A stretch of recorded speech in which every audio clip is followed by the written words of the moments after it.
Africans of Reddit, what cultural differences separate your country from the rest of Africa? Answering this question is quite difficult because Africans, speaking as a Ugandan, don't usually have cultural practices that unify a country because there are many tribes that exist within a country that all have different practices. As a Ugandan, I identify as a Muganda from the central region of the country. In my region we have a king who is the head of the different clans. Different clans also have their own clan leaders. What would separate my region from other regions is the language we speak. It's called Luganda. We also have matuk as our staple food, and our kingdom is one of the last ones standing as many were disintegrated by British colonial rule. As a Ugandan, what is close to a cultural practice is that we greet people when we meet them before doing business with them. If I go to the shop to purchase items, I will first greet the shop attendant. If I report to work in the morning, it's kind of mandatory to greet my workmates as soon as I get in. This, however, is common practice in most African countries. What you have asked is a question I can take the whole day answering because then I will have to get into regions, tribes, clans, chiefdoms and kingdoms. I have answered the easiest way I can. This reminds me of living in a student flat with 5 international students from Africa, and I was the lone Aussie. In the early days I would come home, say hey to the room in general, then go about my day. Once we become friends, I found out they initially found this really rude as I hadn't acknowledged each of them individually. Interesting cultural difference. Acknowledging everyone individually sounds so exhausting. Oh yes, imagine coming downstairs into the living room finding 15 plus people sitting there. You gotta do the 3-kiss greeting with each one. Exhausting is accurate lol. Eritrean BTW. Ghana, Uber is available here since one of the execs of the company is Ghanaian. Also our funerals are a really elaborate party, as shown in that meme. I spent about a month in Ghana in 2011. Was invited to a party in a village in Volta. It was a huge dance party, and as anyone who's been to Ghana knows, it was hella fun. I noticed a bunch of people surrounding a dude on a chair in the corner. Went over. Turned out it was a dead guy who'd been embalmed and was just sitting there while everyone paid their respects. It actually been invited to a funeral. That was an experience I'll never forget. Edit, now that this comment is blown up, let me tell you that you should go to Ghana on your next vacation. It'll change your life. For real. Yes, people do everything from putting the deceased in intricate or just plain weird caskets, like shaped like animals other objects, to just straight up having them sit or stand somewhere during the funeral. Switch out the guy in the coffin with a body double and puppet the actual dead guy around disguised, then have the body double wake up when everyone's gathered around him. Weekend at Bernie's 3, gonna be wild. We are the continent's most recent real democracy. Judges stood up to the president and said the sham of an election wasn't good enough. People were inspired and queued to vote in the election rerun, removing the old government. So proud of my country. If you want to know more. This is Malawi, for anyone wondering. Hopefully you guys can join Botswana in the top tier of Africa. Also, Malawi has a really cool flag.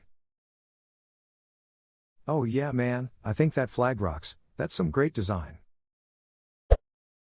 Tanzanian here, well I've noticed that Tanzanians tend to be very quick to get personal with each other and casual flirting is basically normal and an easygoing thing. After living in a few other countries, I just found that Tanzanians by nature have a more casual attitude to everything. With random strangers easily treating you as their own child or relative within minutes of meeting. And it being normal to flirt with random shopkeepers, attendants and conductors. It further helps that everyone speaks the same language, culture and religion is not very strict and doesn't separate people too much.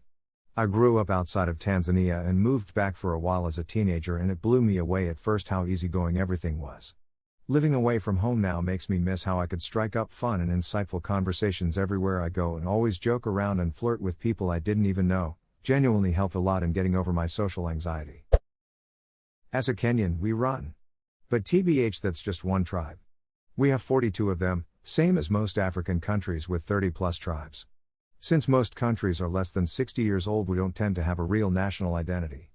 Most Africans identify first as their tribes, and then as their country. However, outside Africa we become more patriotic, I guess, since we need an identity, I guess.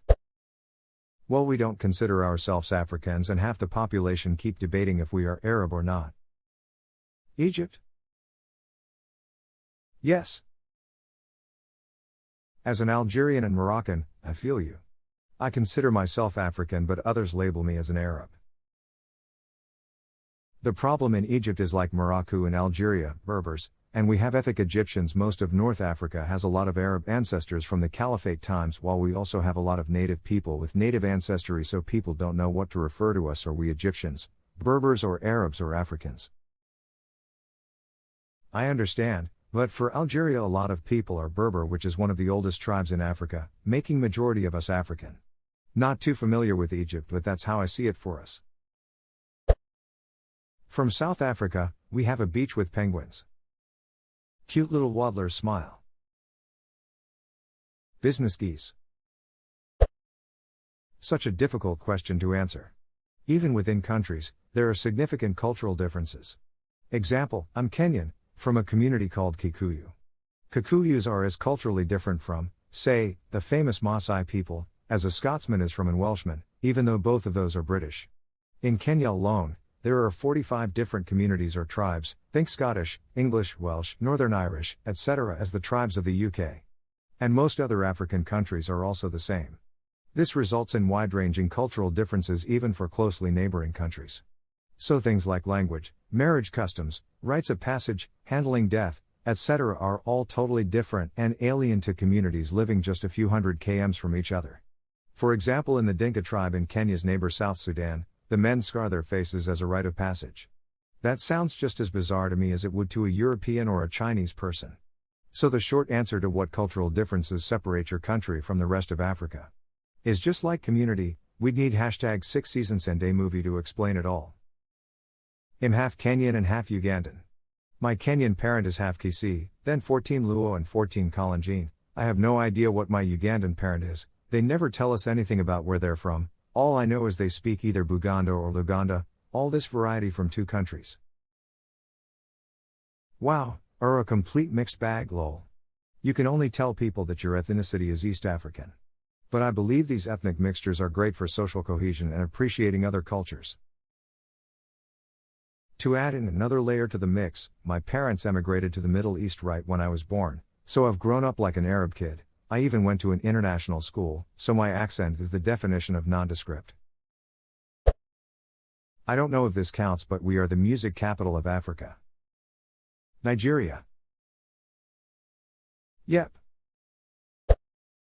We clap our hands as a sign of gratitude and respect. You do this when someone is passing you something, for example a plate of food, or any object really. What is your country? This is very interesting. Zimbabwe. You clap twice with your hands cupped. Teresa, slight difference between how men and women do it. Check out this video where they are reciting a Shona praise poem and clapping their hands during the whole poem. U2.b. We have, in my opinion, the coolest public transport. Our minibuses and minivans are basically works of art, cool graffiti artwork, sick body kits and audio systems that rival nightclubs. This is what I'm talking about. Cool, where are you from? Planet Earth, but to be more specific, Kenya. Can you be even more specific? I'm from Nairobi. Can you hear me now?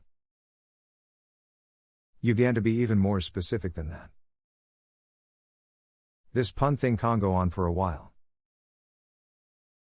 They are never gonna stop. Just park Djibouti here and watch it all play out. I've been in this thread for too long thinking about what to say. Lamau. 12 different official languages and nicknamed the Rainbow Nation due to the variety of races. We are named after a stereotype. Chat. My wife is not allowed to eat on the same table as my father. Your coffin starts its trip from your house and your nephews and kids have to do the heavy lifting and organizing. In-laws will block entrance with blanket until you pay toll for coffin to leave homestead. Why is your wife not allowed to sit at the same table as your father?